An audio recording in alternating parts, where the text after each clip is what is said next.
It was never meant to be a mission to Nagasaki. It was meant to be a mission to bomb Kokura, a different Japanese city. But they got there and it was clouded over, and they had like very strict instructions. Do not bomb unless you can see the target. So then they went to their secondary target, Nagasaki, and it was again covered in clouds, and they did a whole bunch of passes. They'd made a number of mistakes, personal flying mistakes on their part that meant that they didn't have enough fuel once they got to Nagasaki to carry the bomb back to base, basically.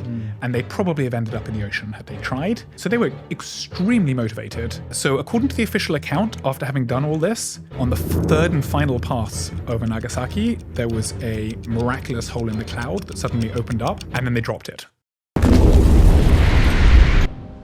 Little known fact, they missed Nagasaki. They were aiming for one point and they hit another point that was on the other side of the hill, such that the original thing they were aiming for was, reasonably untouched by comparison. They missed by much more than you would miss if you were doing visual bombing, and they were being told to do visual bombing.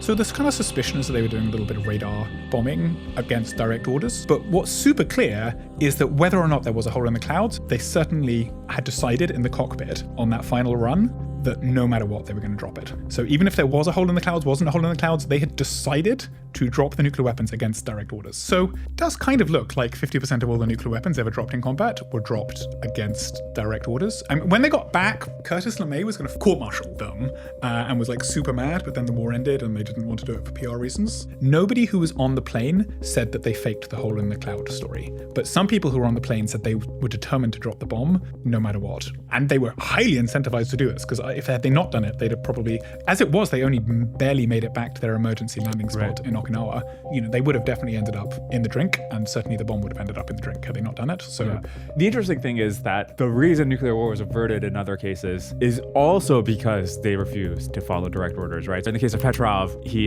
didn't report the seeming sighting of nukes from America, and that obviously contradicts orders. Yeah, there's kind of nuclear insubordination in both directions. That's right. There's like the good kind where they sort of maybe should drop the bomb according to their orders and refuse to, and then there's the other kind. Yeah.